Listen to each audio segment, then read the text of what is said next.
waxaan jeernid beerkayga xididada wadnaha kaabade eradhigatay badiidooda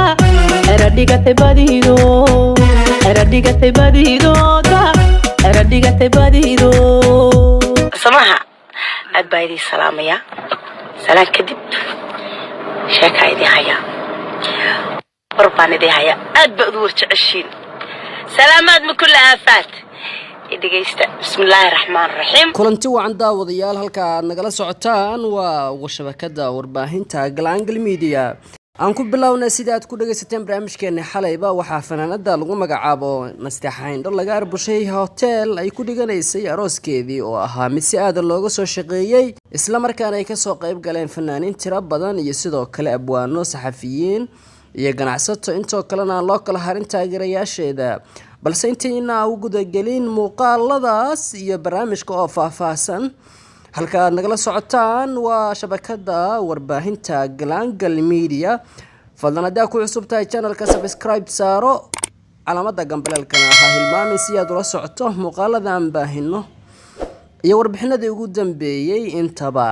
daawadayaal aan ku bilaabay fanaanada lagu magacaabo Nasteexayn ayaa si faahfaahsan oo balbalaaran uga hadashay arooskeedii laga arbushay 23 bishii November ee aan ku jirno sanadkan si dhamaanaya ee 2019 ka fanaanada ayaa sidoo kale si aad uga faalootay sida arooskeedii looga arbushay iyo sidoo kale sababihii ku dhaliyay in arooskeeda uusan dhicin intaba ninka guursaday ayaa waxa lagu magacaabaa Xuseen Bite oo sidoo kale kamid ah dadka ku sugan dalka Ingiriiska halkaas oo ay deegaan ku yihiin ayada iyo saygeeda waa sida ay noo xaqiijiyeen dadka agdhow fanaanada lagu magacaabo Nasteexayn baaqashada arooska ayaa sidoo kale waxa lagu sababeeyay kadib markii la xiray saygeeda Xuseen Bite oo ahaa nin ku sugan dalka Ingiriiska isla markaana ciidamada dalka Britain ee laamaha ammaanku ay u taxaabeen xabsiga kadib markii la sheegay inay dacweyday islaan ama maaragtay qof dumar ah oo sidoo kale ay sheegtay inuu ninkani jirdil u geystay ama uu ku xadgudbay sidoo kalena uu si xun u garaacay ayna booliiska report ka geysay Xuseen Bite oo ka bixi rabay garoonka magaalada London oo ku sii jeeday dalkaasi Netherland ayaa sidoo kale waxa ciidamada laamaha ammaanka dalka Britain ay u taxaabeen xabsiga kadib markii uu soo gaaray report sheegaya haweeney ku cabanaysa ama sheegaysa inuu dil u geystay isla markaana uu garaacay jirkeedana uu geystay dhaawacyo hase ahaatee dad ku sugan dalka Ingiriiska oo la xiriirnay ayaa waxay sheegeen haba yaraatay arintaasi aysan waxba ka jirin isla markaana Xuseen aysan jirin cid uu jirdilay ama qof dumar oo wax u dhimay balse arinta ayaa waxa la leeyahay waxa dabada ka riixaya isla markaana dhabarka dambe ka maamulaya islaan ama haweeney ay hore u kala tageen Xuseen Bite oo kamid ah xaas uu hore u soo guursaday isla markaana ku sugan dalka Britain kana soo horjeeda nolosha fanaanada lagu magacaabo Nasteexayn iyo sidoo kale Xuseen noloshoodan aysan ku faraxsaneen isla markaana si u carqaladeeyay arooskooda ay Xuseen ka gudbiday report qaldan waxaase la leeyahay arrintan hadii ay beenowdo ama ay noqoto been laguna waayo Xuseen arrintaasi waxay noqon doontaa in ay gabadhaasi laftirkeeda xabsiga loo taxaabo isla markaana laga yaabo in maxkamad sare loo gudbiyo dambigaasina uu noqdo mid adag maadaama ay qof aysan fal ku haynin ama qof ay ku been abuuratay laga yaabo in arrintaasi cirka isku shareerto Soomaalida ku sugan dalka Britain ayaa sidoo kale arintani waxa la leeyahay way soo farageliyeen waxaana lagu wajahan yahay hadda sidii loo soo dayn lahaa wiilka Soomaaliyeed oo is guursadeen fanaanada Nasteexayn oo isla markaana ay arooskoodii iyo hawshoodii ay sii wataan dhanka kale fanaanada Nasteexayn oo ka hadashay arintan si aadana u falanqaysay ayaa sheegtay inay u mahad celinayso dhammaan dadka Soomaaliyeed ee ka soo qayb galay arooskeeda kuna faraxsan tahay nolosha cusub ee ay gashay isla markaana ay ka raali gelinayso qof walba oo arooskeedii ka xumaaday ama si qalad u fahmay dhanka kale fanaanada ayaa sidoo kale waxay u hambalyeeday dadkii ka soo qayb galay fanaaninta abwaanada wariyaasha shacabka sidoo kale taageerayaasheeda ay u mahad celiday waxay sidoo kale sheegtay in qashashaadkii ku yimid arooskeeda ama shaqaaqadii yarta ahayd ay ahayd mid si aad ah ay ugu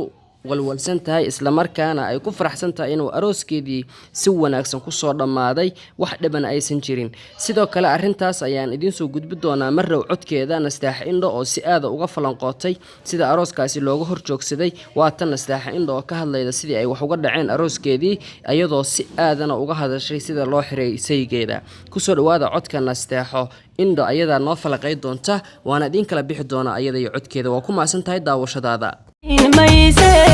madani dayn mayso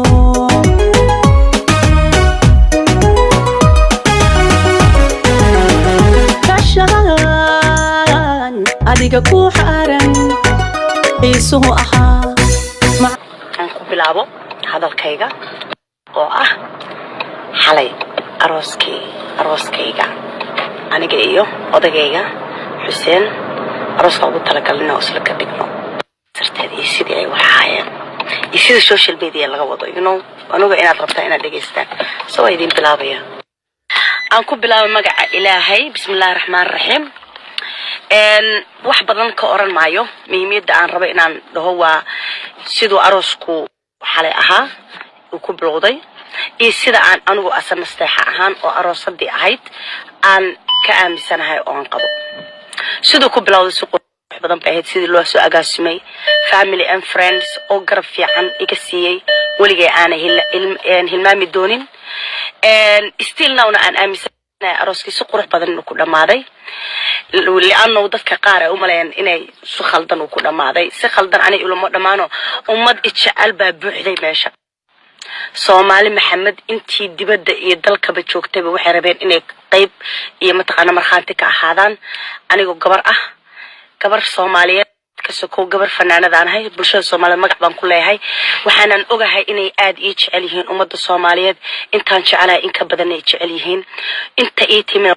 tay jecel yihiin in ka badan anna waan jecelahay iyaguna waa ogahay inay jecel yihiin waxaan aad iyo aad waliba aan ka raali gelinayaa dhammaan intii madashaas ku sugnayd ee xalay isu soo qaban qaabisay ee meesha timi ee meeshu deeq weeday horta 100% apologize baa idinka siinaya talabaad waxaan rabay aadna waan uga xumaynay dhamaantii soo wada gelin waxa soo dhanna waa jacayl waa in aan bulshada dadka kale gabadhaha kale in aan dheerahay ayaan isku arkaa sidii aad xalay igu soo baxdeen oo darabteer arooskayga inaad ka soo qayb gashaan runtiina waa qayb wadnahay kamid ah ayaa waxa idin leedahay waan idin waa alshan wadnahayga idin dabacsan sidaas quruxda badan aad u soo wada baxdeen dhamaantiina wada qurux badnaydeen waan idinkaga mahadcelin warkiyo koona kombo ku jira hal mid baa midda kale rabeen ku darso xitaa dad badan baa waxay walwalayo islaay gabadha qalbigeeda miyaa wax no sidee ay ahayd oo ku qanacsanahay waayo wax walba qadarta Allah ka weyn adigu gooni baad u tashanaysaa ilaahayna gooni buu u tashanayaa marka marnaba wax walba sidii ilaahay kuugu talagalay u dhacdo alxamdulillah ma sharaysto si qurux badan anu waxaan u arkay kaliya ummad Soomaaliyeed oo jecel inay meesha soo buuxsameen oo ay halka yimaadeen oo mid walba rabay inuu marxaanti iyo xaadir ka ahaado walaashood ama fanaanadooda ama gabadhooda oo de mataqaanaa aqal galaysa insha Allah biidnillaahi kariimna mana jecel mataqaanaa wax negative oo soo qora ama social media ama meel Facebook yar ama aduu aan waqtigeega ku lumiyo ama indhahayga aan waqti ku siino ku fiirsada ama ku aqriyo waxa negative ka waxaan jeclahay inaan iska dhaafiyo alxamdulillah rabbil alamin more aan negative dhageysatid more aan waxun aad indhahayga raadiyaan adigana kuma fiicno dambi bay kugu tahay caafimaad ahaana kuma fiican maskixiyan marka muhiimadan ka hadlay waxay tahay وهذا آمننا وحليدي شيء علشان وقت حسيننا هم وضعه أنا جاء أروس كلها أروس الديبانها سي وحود عن قف كستو ماشي شوقي هدوهم كشجو وأجيهاي هذا الكيك أنا ماشي لتاجنها قفهم حماته وقبنا مجرته حماته ماشي كان على أهاي صومالي ديو فربطت dadkii shicibku farbatay mooyaane wax kale oo dhibaato dhacday maysan jirin social media has marka waxa idin sheegaya waxa laga sheegay arshan wax runtii muhiim ah ama run ah may ahayn marxaantu waxa ugu filan intii joogtay iyo aniga oo ah gabadhii aroosaysi marna gabadhii fanaanada ahay فناد بنكا ما فناد كم أرصد ديوانا أنت صنكوا كذا anyway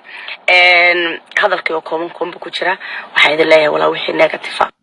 يوحي حنبا شيطان بأسوناتي وحي وناجا يعقلك السليم كا يوم تقانا يشرفته با ووح بني آدم كالله كويسيو marka alxamdulillaah rabbil caalamiin anu habbi baanahay dadkii meesha joogay habbi bay ahaayeen Soomaalida dadkii jacaylkoodii iyo wanaagooda iyo sharaftooda baa meesha wada deeq weeday aad inay jecel yihiin baan ogaaday ummadda Soomaaliyeed aad baan idin jecelahay hadda kadibna waa ka soo hadli doonaa